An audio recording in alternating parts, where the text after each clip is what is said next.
سڵاو خۆشەویستانم خۆشحاڵین بۆ جارێکی دیکە لە شاشە جوانەکەی کەناڵی ئاسمانی پێیامەوە بە یارمەتی خۆی گەورە و پاشان ناوکارانم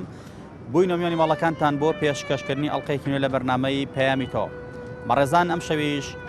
لە شەقامی سالمین کە ناسراوە بە شەقامی سەهۆڵەکەی شاری سلێمانی. ئەم شەو دەمانوێت پەیامێکی دیکەی هاوڵاتیان بۆ ئێوەی ئازیز و خۆشەویست بگوازینەوە. دەمانەوێت بپرسین ڕێکەوتن و ئاشتبوونەوەی لایەنە سیاسیەکانی هەرێمی کوردستان تا چەند لە بەرژەوەندی هاوڵاتیاندایە و تا چەند قەیرانەکان چارەسەر دەکات. ئایا قەیرانەکانی هەرێمی کوردستان تا چەند پەیوەستە بە کێشەی نێوان لایەنەکان و لێکدوورکەوتنەوەیان؟ بابزانین پەیامی هاوڵاتیان چیە سەبارەت بە لێک نزیکبوونەوە و ئاشتبوونەوەی لایەنە سیاسیەکان، تا چەند پێیان وایە ئەمە دەبێتە هۆکارێک بۆ ئەوەی کە قەیرانەکانی هەرێمی کوردستان کۆتایی بێت. ئێوەی بەڕێز بینەرمان بن بۆ گواستنەوەی پەیامەکان. فەرمونون. سڵاو دەبێت. سڵاوی خوا لە تۆش بێ. ئاشتبوونەوەی لایەنە سیاسیەکان و لێک نزیکبوونیان و ڕێکەوتنیان تا چەند کاریگەری لەسەر ئەوە بێت کە قەیرانەکانی هەرێمی کوردستان کۆتایی بێت؟ 100% لایەنە سیاسەکان ڕێکەون، قەیرانەکان کۆتایی دێ. هیوادارم لە هەر لایەنە سیاسەکان زوو بکەن ڕێکەوتن و بۆی ئەم خەڵکە ڕەشوڕوتە لەم قەیرانیان نەجاتیان بێ، بەتایبەتی جیلی فەرمانبەران و مامۆستایان و کارمەندانی حکوومەت بەگشتی. تا چەند پێت وایە قەیرانەکان پەیوەستە بە لێک دوورکەوتنەوەی لایەنە سیاسیەکانەوە، لێک هەڵۆشاون پەیوەندیان باش نییە لە نێو خۆیانە، بۆیە قەیرانەکانی زیاتر سەرەڵەدا؟ وەڵای من داوایان یەکەم لێرە وەکو هاوڵاتیەک هیوادارم ڕێکەون بۆیە کە تا لێک دوور بنەوە تەبعاً قەیرانەکان زیاتر فراوانە بێ. هیوادارم لێک نزیک بنەوە بۆی قەیرانەکان کۆتایی پێت بێت. پێت وایە ڕێکەوتنیان لە بەرژەوەندی خەڵک بێ؟ بە تاکید هیوادارم ڕێکەوە. من پێم وایە قەیرانە گەشتون بە بنباز بەداخەوە ئێمە هەمیشە هیوا هەڵەچنین لەسەر کۆی ئەحزابی سیاسی لە هەرێمی کوردستانە. 25 ساڵی ڕابردووە ئەوەی خاوەری دروستکردنی ئەم واقعەیە لە جانبی سیاسی کۆمەڵایەتی ئابووری و حکومداری هەر خۆیانن، هەر خۆشیان ناکۆکن، خۆشیان داوای یەکڕیزی نێوماڵی کوردەکان، داوای لێک نزیکبوونەوە و ڕێکەوتن و تەباییەکەن. من هیچ گەشتبین نیم بەسەراحەت، هیچ گەشتبین نیم. پێم وایە هەتا گۆڕانکاریەکی ڕیشەیی جەوهەری لە کۆی عقلی سیاسی و بیرکردنەوە ڕوئیای ئەم برادرانەدا نەکرێ، هەتا بە عقلی شاخ سیاسەتی شار بکەن، هەتا بە عقلی شاخ بەڕێوەبردن و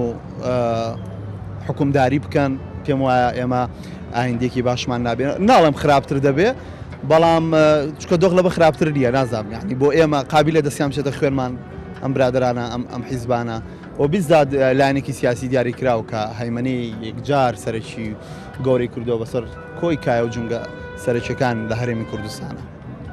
تۆ پێت وایە ئەگەر ڕێکەون بەرژەوەندی هاوڵاتیانی تێدا ئەبێت؟ ئەخر ڕێکەوتن چییە؟ 25 ساڵی ڕابردویان بە ڕێکەوتن هێناوە تا ئەمڕۆ. بۆیە من پێم وایە کوردوتەنی نەشیش حوسێنە کەباب شتێکە ناڕاستە لە واقعی کوردیە. من زۆر جار ئەو پەندە کوردیانە دێنمەوە وەڵام کورد خاوەنی ئەو پەندانەی وەڵامی شیوانیە. من پێم وایە دەبێت یا شیش پوتێ یا کەباب لەم دۆخەدا. بە دیوە خراپەکەی ناپێم وابێ من حەزم لە شەڕ و ئاژاوە و خوێن ڕشتن بێ، چکە مێژوێکی تاڵمانێ لەگەڵ خوێن ڕشتن، بەڵام کەسیان لە بەشێکی ماف و داوا و خواستەکانی خۆیان خۆش نەبوون تا من هیوایەکیان لەسەر هەڵچنم، تا منی هاوڵاتی، تا منی موچەخۆر وەکو فەرمانبەرێک کە چاوەڕێی موشەکەمم. بێگومان هەموو کاتێک ئاشتەوایی و تەبایی نێوان لایەنەکان کاریگەریشی باشی هەیە بەسەر کۆمەلگا بەگشتی. بەڕاستی یعنی لەم دوایانەدا یعنی بواری سیاسی قوڵبوونەوەیکی بەرچاوی بەخۆی بینی، بەڵام لەگەڵ ئەوەشدا هەموو کاتێ بێ لایەنەکان دەستی هاوکاری و یارمەتی و تەبایی بۆ یەکتری درێژکەن و هاوکار بن لەوەی کە بتوانن پێکەوە کۆمەلگا لەم بارودۆخ لەم قەیرانە دەربێنن. چکە بەڕاستی ئەم قەیرانێکی ئێستا کۆمەلگاکەمان تێگەوتووە پێویستی بە چارەسەر هەیە، ناکرێت هەر بەو شێوەش بمێنێتەوە. بێگومان لایەنەکانیش کەم تا زۆر هەوڵیان ناوە ئەم ئاواتەی لەم کاتەیە بۆ خەڵکەکە بەدیبێن. وەڵی پێم وایە هیچ لە بەرژەوەندی هاوڵاتیان نییە، لەبەرەوەی یەکگرتنەوە یەک نەگرتنیان یەکێکە. پێم وایە ئەم دۆخە ئەگەر یەکیش بگرنەوە تەنها بۆ دروستکردنی دەوڵەتە لە کاتێکە ئەو دەوڵەتە ئەگەر بژبی بە دەوڵەت زیاتر بڵین بۆ نمونە ئێمە لە نەوەیەکەوە ئەڵێن حکوومەتەکەمان ساوایە ئەگەر بژبین بە دەوڵەت بەناوی ئەوەی کە دەوڵەتەکەمان ساوای 25 ساڵی تر لەوەتە 30 ساڵی تر ئەم قەیرانانە ئاوا بەردەوام بێ و هیچ سوودێ بە خەڵک ناگەێنن. تۆ باوەڕە بەوە نی ئەگەر ئەمانەش ڕێککەون لە ناوخۆیانە ئەم لایەنە سیاسیانە لە خزمەتی و بەرژەوەندی هاوڵاتیدا بێ؟ پێم وانە نەخێر پێم وایە ئەم حیزبانە هەر لە بنەچەوە هەڵیانکەن هەر نەمێنێت لەبەرەوە پێویستمان بە ڕاپەڕینە.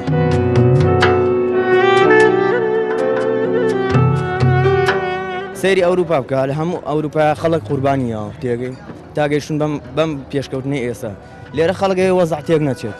ئەوێ لەسەر ئیشی خۆی بەردەوام بێ کاری خۆی بەردەوامی وەزعەکەش بگۆڕە بەوە هیچ ناگۆڕە هەبێ هەموو شتێ لەسەرەتەوە بڕوخێنرێ ڕاپەڕین کرێ قوربانی بۆ بدرێ ئەو کاتە وەزعیش تازە دروست بێ. باشە من نمونەیەک بۆ تۆ هێنمەوە تۆ ئەگەر خانووەکەت هەبێت تعمیری کەیتەوە باشترە یان تەختی کەیت و سەر لە نوێ بینایەکی لەسەر دروستکەی ئەگەر دەستێکی پیابێنی باشە بەڵام ئەگەر لە بناغەوە بتێ بناغی بینایش تازە دروستکەیت زۆر باشترە و زۆر زیاتر سوودیە بۆ ئەو کەسی ماندووبوونی زیاتری ئەوێت تێچوونی زیاتری ئەوێ ڕەنگە وەکو یەکەم جاری جوان دەرنەچێتەوە قوربانی زیاتری شێت پێویستمان بە قوربانیە پێویستمان ئەو بینایە لە بینایی پێشووتر جوانتر بێت بەتاکی جوانتر دەرەچێت ئەگەر لە بناغەوە بڕوخەوە سەرەتایش تازەی بۆ دابنرێت. بۆ بێئومێدی زۆر قسەیان بۆ کردین زۆر شتیان پێوتین یعنی هەموو شتێک گەیشتە بن بەس لە وڵاتەیە هەموو شتێک گەیشتە بن بەس چاوەڕێ هیچ شتێک لەوە زیاتر لە هیچ لایەنە ناکەم. تۆیشی چییە؟ کاسبم خوێندکاریشم خوێندکاری چەنی؟ خوێندکاری زانکۆم و کاسبیشەکەم لە چ بەشێکی؟ لە بەشی وەرزش لە زانکۆی سلێمانی. ئومێدە هەیە بەو بۆی کە خۆت سبێنی ئەگەر دەرچووی پەروەردەی وەرزش بوویت کارێکی باشی دەستکەوێ؟ هیچ ومێدێکم نییە لەسەر کەسابەتەکەم ماوە چاوەڕێ ئەوەشەکەم. کۆتا پەیامەت چێ بۆ لایەنە سیاسیەکان؟ هیوادارم ئومێدم وایە ئومێدێکی بچووک هەیە هیچ کەس نابێ ئومێد بێ ئومێد دەکەم تۆزە بەخوا ناچن و چای لەم خەڵکە بکەن خەڵک تەواو لە تەحمولیانە ماوە. من وەکو خۆم ئیمانم بە هیچ حیزبێک نییە لە کوردستانە هەمووی درۆ لەگەڵ خەڵکەکەن ئەمەی کە هاشیکەن بەس یاریەکە یاری بە عەقڵی میلەتەکەن جارێکیکە کات بەڕێکردنە 100% ئەگەر ئەوەستیان لێبێ میلەت وا برسی ناخەن ئەوان بەس خەمی برسیکردنی میلەتیانە ئەیانەوێ میلەتەوەی کە برسیکەن بۆی میلەتەوەی کە ملکەچیکەن من هەر ئیمانم هەر نە ئیمانم بە سەرۆکی حکوومەتەیە نە هیچ حیزبێک بە شایستەی خۆمەزانم نە حکوومەتیش بە حکوومەتی خۆمەزانم ئەگەر حکوومەتی ئەو خەڵکە وایە خەڵکی برسی ناکرد. تۆ پێت وایە ئەگەر ڕێژکەونەمانە لە خزمەتی هاوڵاتیان نابێت؟ جا خۆ پێشتر ڕێکەوتە بوون خۆ 2 ساڵ پێش ئێستا هەڵبژاردن کرا هەمومان دەنگمان نا هەمومان لەسەر ئەم جادەیە بەخۆشی کاتمان بەسەرە برد ڕێکەوتنیش کرا خۆ کاتەش لایەنە سیاسیەکان هەمووی تەبا بوون هەر هەمان شت نەبوو 25 ساڵە چیان بۆ ئەم خەڵکە کردووە تا ئێستا ڕێکەون و شت بۆ خەڵک بکەن. ئەم بێئومێدی تۆ لە چوە سەرچاوی گرتووە؟ ئەم بێئومێدیە هەموو کەسێک چاوی هەیە شتە بینێ 25 ساڵە ئەم حکوومەتەم پێ بڵێت تەنها یەک شتی چارەسەر کردەبێ یەک شت ئاو کارەبا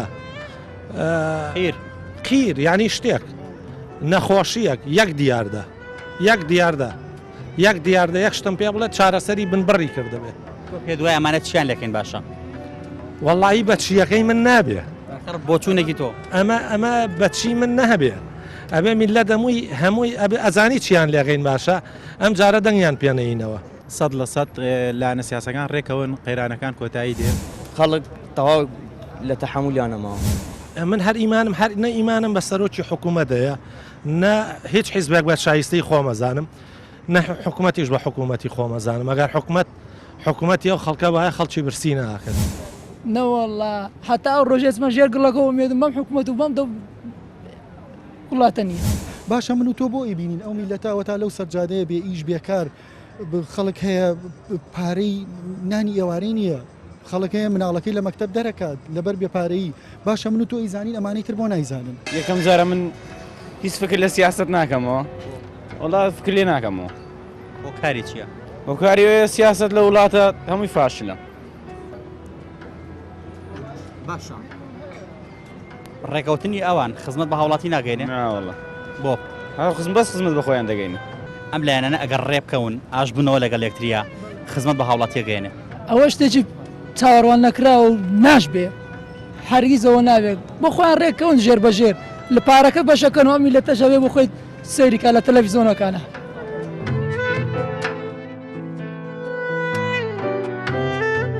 باوەڕم پێی نییە باوەڕ بە ڕێکەوتنی لایەنە سیاسیەکان نییە هیچ کات باوەڕم پێ نەبووە باوەڕشم پێی نابێ دێنە سەر تەلەڤیزۆنەکان خۆیان تێکەدەن ئێمە واکەین ئێمە واکەین و تەنها بۆ ڕکلامکردنە بۆ ناوبانجی خۆیان هیچ شتێتر نییە. لە نەوەتویەکۆ ئێمە حکوومەتین و ئێمە دەوڵەتین و نازانم چی و چی و تەنها پارە خواردنەکەی ئەم میلەتەش ڕەزالەتی بەدەست دەستیانەوە ئیتر پێشبینیسیان لێ بکەین بەڕایەت و پێشبینیسیان لێ بکەین. گەنجێک ئومێدە پێی نییە نەوەڵڵا نەوەڵڵا هەتا ئەو ڕۆژێسمە ژێر گڵەکە ئومێدم بەم حکوومەت و بەم وڵاتە نییە. حەل چییە؟ حەل نییە حەل نییە ئەوان گوێ لە میلەت ناگرن گوێ لە هاوڵاتی ناگرن تەنها خۆیان لامە بەستە ئەوە بێدەنگ بین و ئەوانیش ئاوا بە ئارزوی خۆیان تەراتیان بکەن چی بکەین حەلێک لا نەبێت و ماگرد خۆ پیشاندانمان کرد هیچ مالمان کرد نەچوونە دایرەکان و نەچوونە شوێنێک هیچ ئیسفادەی نەبوو. وا پەیامەت چێ بۆ لایەنە سیاسیەکان؟ هیوادارم وەلەو ناشوێ بەڵام هیوادارم بێنە سەر کورسی بێنە سەر مێزی دانیشتن و ڕێکەون تاکەی خەدر لە میلە تاکەن تاکەی هیوادارم ئیشاڵە لە داهاتووە وەلەو ناشبێت دیسانەواڵێمەوە دەوڵەتی کوردی ڕابگەێنی نێمەژۆک و وڵاتانی دیکە ئاڵا و سرود و نیشتمانی خۆمان هەبێ پاسپۆرتی تایبەتی خۆمان هەبێت لەسەر نووسراوی کوردستان بەڵام ئەوە نابێت لەبەرەوەی ئێمە ساحێبی کۆمەڵێک سەرکردە و مەسوولین ئەو شتانە لەلایەن نیست بوونی نییە. ڕێکەوتنی لایەنە سیاسیەکان نزیک بوونەوەیان ئاش بوونەوەیان تا چەند پێت وایە خزمەت بە هاوڵاتی بگەێنێت و چارەسەری قەیرانەکان بکات؟ طبعا ڕێکەوتنی سیاسی پێویستە لەم کاتێ لەم زۆرفەیە بۆ هەرێمی کوردستان بە هەموو شێوازێک بەڵێ لەبەرەوەی قەیرانێکە ئێستا لەم وڵاتی ئێمە هەموو چین و توێژێک ناڕەحەتە بێزارە وڵات بەجێ هێڵێت ئای کۆمەڵە شتی لەم بابەتە هەیە.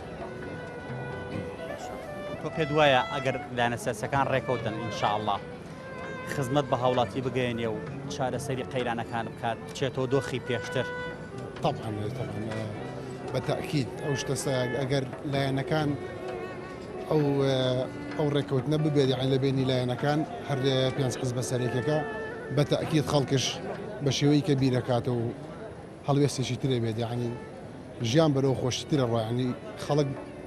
حەزی بەم وڵاتە بێت ئەم وڵاتە بەزیێ نایڵێت. پێت وایە ئەم قەیرانانەی کە بەرۆکی هاوڵاتیانی گرتووە کە بەرۆکی توێ فەرمانبەرێکی گرتووە هۆکارەکەی ئەوە بێت کە ئەمانە ڕێناکەون مەرامی سیاسی و هۆکاری سیاسی لە پشتەوەیە؟ بەڵێ من پێم وایە ئەمە کارتە دژی هاوڵاتیان بەکاری دێنن و بە تایبەتی سزادانی کۆی خەڵکە لە هەرێمی کوردستان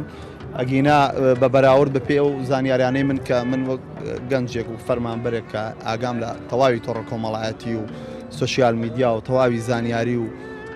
شتەکانی هەرێمی کوردستان هەیە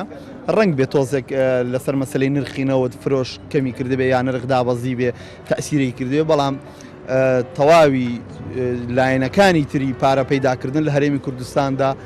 نەکەمیان کردو بگرە زیادیان کردووە بەسیترین نمونەش بڕۆن سێری فەرمانگەی هاتوشەی پارێزگای سلێمانی یاخو پارێزگاکانی هەرێمی کوردستان بکەن تەواوی خزمەتگوزاری و ڕسوماتیان لەسەر هاوڵاتی زیاد کردووە لە بچووکترین شتەوە تا هەموو شتێک لە ئاو کارەبا خزمەتگوزاریە تەندروستیەکان گومرێک چەندێک نەوتیش بە بۆریە ڕوا دێندەش بە تەنکەرە ڕوا ئەم پارانە بەکوێچ پەیامەت چییە بۆ لایەنە سیاسیەکان بۆی کە چیتر قەیران لەسەر قەیران بۆ هەرێمی کوردستان و خەڵکی دروست نەکەن؟ بەر لە هاتنی ئێوە لەگەڵم هاوڕێیانەمە گفتوگۆمان لەسەرەوە کرد ئێمە ڕامان چی بێ لەسەر ئەم دۆخە ئایا ڕێی ئێمە پەیامی ئێمە هیچ لە مەسلەکە گۆڕێ نەخێر هیچ شتێک لە مەسلەکە ناگۆڕێ بەڵام ئومێدەوارم چیتر ئەم میلەتە لەوە ماندووتر و بێزارتر و نەهەموارتر نەکەن بۆی دۆخەکە لەمە خراپتری لێنەیە ساڵی ڕابردوو هەزاران ڕۆڵی ئەم وڵاتە لە دەریای جە و کەناراوەکانی ئەو وڵاتانی کە سەفەریان بۆ کرسەری خۆیان بۆ هەڵگرخنکان پێشمەرگا بینی بۆ شیری مناڵەکەیەگری کارمەندێکی پۆلیس دەبینی بۆ پسکی تێگەگری بۆ مناڵەکەی بکڕێ من ڕنگ بێ خۆم نابەس خەڵگەزانم بۆ کرێخانەکەیەگری ئیتر دۆخ لەمە خراپتر چی و پەیامی چیان ئاڕاستە بکەم ئەگەر خۆیان بێنە ناو خەڵکەوە و ڕۆژێک بێن لەم سەوەڵا لەم چایخانەیە گوێ لە کۆی دەردەدڵ و معانات و ئازار و قسەکانی تەواوی ئەو گەنجانە بگرن کە هەر هەمومان لە شوێنی خۆمانە بۆ خۆمان سیاسیەکین من زۆر جاری ژەڵێم ئەگەر حکوومەت بەڕێوەبردن وەکو برادرانە بێ کە لە هەولێر حکومە دەبن بەڕێوە ئەتوانم بیبەن بەڕێوە بەبێ ئەوەی هیچ باگراوند و هیچ شۆڕش و ڕابردوویەکم هەبێت لە مەسەلەی حکومداری لە هەرێمی کوردستانە.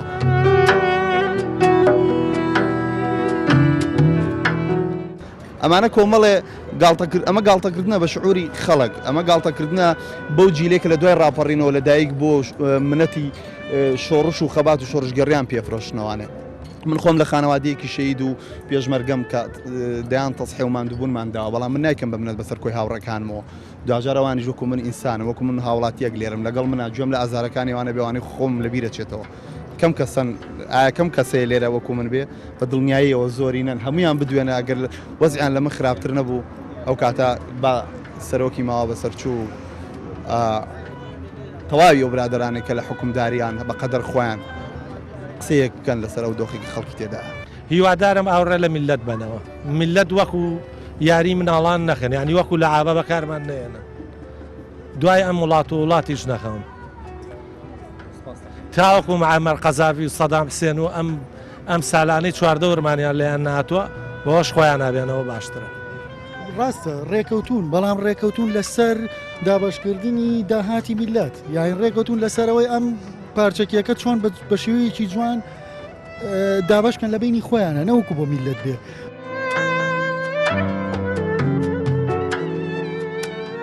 بەڵام هەچ کاتێک کەوتنە پەلەقاژە هەچ کاتێک لایەکیان زیاتر بردی لاکەی تریێت ئەیفرۆشێتەوە بە میلە دەڵێەوە من لەسەر قوتی ئێوە شەڕەکەم بەڵام کە کەوتنەوە ڕێکەوتن جاریشکە عینە شتێکەکە بەشەکەنەوە لە بینی خۆیانە کێ بێتەوە بە مزەحی دیسانەوە میلەتەوێ بە مزەحی تۆ پێت وایە ئەم لایەنە سیاسیانە خۆیان لە ژێرەوە براو دۆستی یەکترین تەنها بۆ چاوەشەکردنی خەڵکە مۆزع خۆڵقێنن بەتەکید وایە من زۆر دڵنیام لەوە لەبەر ئەوەی وەرە سەیری وەزعی ئێستا بکە بزانە یەک حیزب لەو حیزبانەیە نەدەنگ باشە چوار لایەنەکە بە حسابە بواە بۆ نمونە دژی لایەنێک کە هەچی قوتی میلەتی بەدەسە سەرۆکایەتی بەدەسە سەرۆکی حکومەتی بەدەسە هەموو شتێکی ئەم وڵاتە لە لای ئەوە بۆ چوار حیزبەکە ئێستا هەریەکە و ڕێیەکیان هەیە هەریەکە و بەلایەکە ڕۆشتون باشە بۆ شتێ ناکەن بۆ ئەم میلەتە بەڵام بەڵێ ئەمانەی کە ئەوەی کە بەڕێزە باسیەکەی بە ئارەزوی خۆیان ئەو بەڕێزش باسی کرد خەڵکیان کردێتە یاری و بەکاری ئێهێنن پێ دوایە خەتا میلەتیشی تیانە بێت زۆر میلەت میلەت خۆی قابلی ئەوەی لەگەر ڕێزمە یعنی تۆ سەیری میلەتەکەی بۆ نمونە تۆ چی من دایما ئەمە وتووە وەکو حکومەتەکە خراپە ئێمە خۆشمان خراپین لەگەڵ یەکتریە یعنی منەچمە شوێنێکەوە مێوە شت بکڕم هەست ئەەکەم ئەوەی کە شتەکەی لێ ئەکڕم پارەشی ئێمە بەڕقەوە سەیرمەکە خۆمان ڕقمان لە یەکتری وەرە سەی سەرجادە کە بزانە چ وەزعەکە خۆمە حکومەت نییە یعنی لەگەر ڕێزمە خەڵک خۆی ڕێز لە خۆی ناگرێ بۆیە حکومەتی ژوای لەیەکە ڕێکەوتن و ئاژبوونەوەی لایەن لایەنە سیاسیەکان تا چەند پێ دوایە لە خزمەتی هاوڵاتیانە و قەیرانەکانی هەرێمی کوردستان چارەسەرەکە بەدڵنیایەوە هەموو ڕێکەوتنێک زۆر باشە بەڵام ئاو ڕێکەوتنێت چەندێک لە ڕووی یاساییەوە لە یاساوە نزیکە بۆ نمونە ڕێکەوتنێک بێ دژی یاسا بێ بەلای من تا حدێک خراپە بۆ من ڕێبکەون دژی یاسا بێ پێم باش نییە بەڵام هەر بۆ ئەوەی بۆ ئاشەوایی کوردستان هەموو ڕێکەوتنێک من بە شتێکی باشێزان پێ دوایە ڕێک نەکەوتنی لایەنە سیاسیەکان و لێک دوورکەوتنەوەیان و دژایەتیکردنی یەکتریان ئەم قەیرانی ئێستای دروست کردووە بەدڵنیاییەوە بۆ نمونە لە هەموو وڵاتێکە لە کاتێکی کە وڵاتەکە پێویستی بە وڵاتیەکان پێویستیان بە لایەنەکانە بێ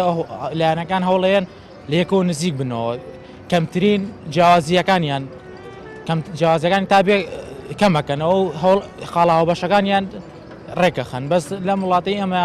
لە هەر کەسە و حیزبی خۆی بەرژەوەندی حیزبەکەی خۆی خاتە پێش بەرژەوەندی هاوڵاتیان و وڵاتەکەەوە پێ دوایە هەموو قەیرانەکان کە بەرۆکی هاوڵاتیانی هەرێمی کوردستانی گرتووە پەیوەست بێ بە دوورکەوتنەوەی لایەنەکان و ڕێک نەکەوتنیان و دژایەتێکردنی یەکتریان ئەگەر سێریکەین ینی بەگشتی سەیری باردۆخەکە بکەین چەند لایەنێک هەیە ینی لەلایەکەوە کوردستان لە ژێر باردۆخی شەڕە دووەم بواری ئابوووریەکە کاریگەری زۆر کردوتە سەر ینی تاکەکانی کۆمەڵگە چکە بتێ نەتێ بەشێکی زۆری کۆمەڵگای کوردی لە بواری موچە و بە موچەژی زیاتر ئەمەش کاریگەری هەیە لەسەر بوار و ژیانی ینی خەڵک بەگشتی بمانوێ نەمانوێت کاریگەری خاتە سەری ئەمەش لەم لایەنەوە سێمیان لایەنە سیاسەکان هەریەکە و هەوڵی خۆی داوە ینی لە دروستکردنی چۆن بەڵێ ژینگەیەک بۆ خۆی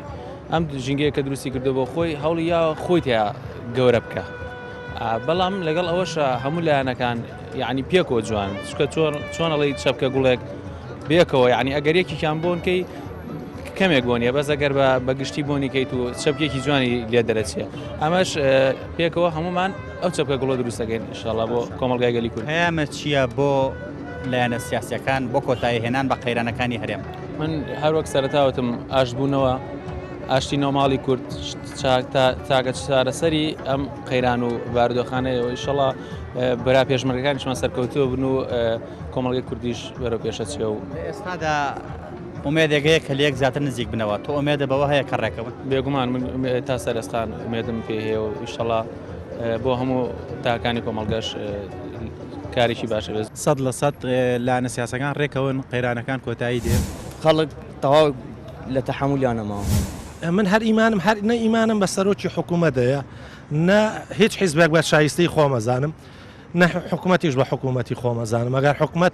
حکوومەتی ئەو خەڵکە وایە خەڵکی برسی ناکرد نەوەڵا حتا ئەو ڕۆژێتمە ژێر گڵەکەەوە مێدم بەم حکوومەت و بەم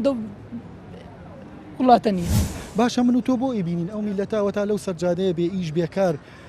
خەڵک هەیە پارەی نانی ئێوارەی نییە خەڵک هەیە مناڵەکەی لە مەکتەب دەرەکات لەبەر بێپارەیی باشە من و تۆ ئیزانین ئەمانەی تر بۆ نایزانن زۆرێک لەو بەڕێزانەی کە قسەیان بۆ کردین زۆر بێ ئومێدانە قسەیانەکان و باوەڕمان بەڕێکەوتن نیە ئەگەر ڕێژکەون چارەسەری قەیرانەکان ناکات چکو هەر کەسەوە بە ژۆندی خۆی هەوڵ ئەدات تۆ ئومێدە هەیە بەڵێ طبعا هەموو کاتێک ئومێد هەیە ینی تۆ قەت شتێک نابێ بە پێوەەر بۆ ئەوی کە بڵێ ئەم وڵاتە تەواو هەموو شتێک کۆتایی پێهاتوە نەخێوانە بە تاکید یعنی خەڵکێکەیە دڵسۆزە بۆ ئەم وڵاتە خەڵکێکەیە دڵی بۆم وڵاتە سووتێ ئیشاءڵڵا ئەو شتە شەبێت ڕێککەوتنی شەبێت و لایەنەکان هەر پێز لایەنە سەرێکەکە پەیامت چییە بۆ لایەنە سیاسیەکان وڵی دو پەیامم چییە ئەو ئاورێک لەم میلەتە بنەوە ئاورێک لەم وڵاتە بنەوە ینی خەڵک لە ناڕەحەتیاژێ خەڵک بێزارە یعنی ئەوانە ژەبێن چاوێک لەم خەڵکە بکەن ینی خەڵک تەواو بێزارە بە هیوام ڕێک بکەون حکومت خۆی حکومەتەکە خۆی فێری خەڵکەکڵێ ئەمە مافەکانتانە بەڵام لێرە خۆی مافەکەت لێ شارێتەوە میلەتیش خۆی تەقبول یەکات ئەمێ مشکلەکە ئەگەر لایەنە سیاسەکان ڕێژکەون هەر سوودی بۆ خەڵک نییە قەت سوودی نەبووە من وەکو پێم وتی ئەگەر ڕێکیشکەون لەسەر ئەوە ڕێەکەون ئایا ئەم داهاتە چۆن لەگەر ڕێزمە ئەم دزیە چۆن دابشکەن لە بینی خۆیانە لەبەرەوەی چەند جار لەو پێش ڕێکەوتنیش بووە بەحساب ئێمە دەنگمان نابە هەنەیە کەس کە ئەو لەو پێش ئۆپۆزیسیۆن ڕوو چوونە حکوومەتەوە سیرمان کرد شتەکانەکو هیچ گۆڕانکاریەک ڕووینەیە بەڵام لەسەریش کەشەوە هەنێکیان بێدەسەڵاتن یعنی تۆ سەیری وەرە سەیری بۆ نمونە سەرۆکی پەرلەمان خۆ ینی نازام ئەوە یەک تۆز ئەقلیتیا بێ ئەزانێت سەرۆکی پەرلەمان لەسەر چی کرایە دەرەوە لەسەر یەک کورسی ئەم کابرایان کردە دەرەوە یەک حیزب بە کاملی بە وەزیرەکانی هەمووی کرانە دەرەوە ئۆپۆزیسیۆنیش تا حدێک ئەتوانێت بە تایبەتی ئەو سێ حیزبە کە حیزبی سیاسین و چەکگارنین و هێز و دەسەڵاتیان نییە تا حدێک ئەتوانن ئەم بربەستەمی شش کورسی ئەگەر تو دە کورسیەکی پێکرێت بەرامبەر هەمووت چوو پێکرێت لە کاتێکام ئەوان هێزیانێ پاریانەیە داهاتیان زیاترە کورسیان زیاترە بەڵێ نهایترەوە خۆ بینیمان هەر بینیمان لەو دی و دێگەڵای کاتە ئەم دیەوە زۆر بێ باکە دوا پەیامت چییە بۆ لایەنە سیاسیەکان دوا پەیام تۆزە ویژدانیان هەبێ بەرامبەر میلەت یعنی کە پێشەوەی ئەخەون ئەم سەرکردانەمان کە خۆیان بە سەرکردا ئازانن پێشەوەی کە ئەخەون بیرکەنەوە بڵێ ئێمە چیمان لە میلەتە کردووە باشە من و تۆ بۆ ئیبینین ئەو میلەتاوە تا لەو سەرجادەیە بێ ئیش بێکار خەڵک هەیە پارەی نانی ئێوارەی نییە خەڵک هەیە مناڵەکەی لە مەکتەب دەرەکات لەبەر بێپارەیی باشە من و تۆ ئیزانین ئەمانەی کرد بۆ نایزانین یعنی ئایا بەجددی زەمیریان مرتاحە من ئەگەر ئازاری یەکێ بەم شەو خەوم لێ ناکەێت حتا بەیانی تا ئاشتی نەکەمەوە ئایا ئەمانە تۆزە بیر لە خۆیان ناکەنەوە کە دوای بیری مردیان هەبێ ئەم باوەڕیان پێ هەبێ هەستەکەم وا بزانن لەو دنیاش جاریش کە بەم دەسەڵات و بەم قوتەوە ئەژینەوە من وا هەستەکەم ئەبێ وا بزانن ئەجینا گەر بیری مردیان هەبێت چۆن واکەن من هەستەکەمانە ئیحساسیان بەستۆتی ئیحساسیان بەستۆتی شعور و ئیحساسیان بەستۆتی ئەگەر نەیبەستایە وایان لەم میلەتە ناکرد خەڵک هێنانی ئێوارەی نییە من ڕووەکەمە دەمی و مەسوولانی کە کار بەدەستن لە وڵاتە کامیان مناڵەکەی وەکو مناڵی ئەو خەڵکاشی لە بەیانی تا ئێوارە کولی ترافیک لای تێ ببینە بیست مناڵی لێیە بەزەیت پێیانایەتەوە بە بڵێ ئاوەوە دوای سیارەیەکە ڕۆژ نییە سیارە لە مناڵێک نەیە ئایا ئێمە بۆی بینینەوە نایبینن دیسانەوە من زیاتری بەمەوە بۆ میلەت یعنی ئافرین بۆ میلەتێک سەیری تۆ سەیری یۆنانکە باشە سەیری ئۆکرانیاکە ئەم وڵاتانەی کە بۆ نمونە سەیری میسرکە باشە میسر نە کە زووتی من حیزبی پارتیم نەکە زووتی یەکێتیم کەس ئەم حیزبانی باز نەکرد هەمووی بۆ بەرژەوەندی میلەتەکە و بەرژەوەندی وڵاتەکە هاتە بە مەلاین خەڵک هاتە سەر جادە قبولی نەکرێ سا معاش نییە نیو ڕبع معاشێک دەهاتێ معاشت نایەتێت تەقاعدی معاشی باشە بۆ نایەنە سەر جادە پێدوانە گەورەترین زەڕبە کە لە میلە درراوە دابەژوونە بەسەر ڕەنگەکانە خۆی ئەمە کێشەکەیە خۆی ئەمە کێشەکەی میلەت بۆچی ئەم دابشکاریە بکات خۆی بۆچی بیر ناکاتەوە ئەمە سیاسەتی خۆیان نییە ئەمایان کرۆ بۆی کە خەڵک پارچە بێت کەواتە کەوتینەوە کوردستان پارچە کرا بۆی هێزی نەمێنێ میلەتیشان پارچە کردووە ئەزانی چۆنە من ئەم حکومەتە با بڵین بە کوردیەکەی ئەم دوو حیزبە دەسەڵاتدارە لەنەوە یەکەوە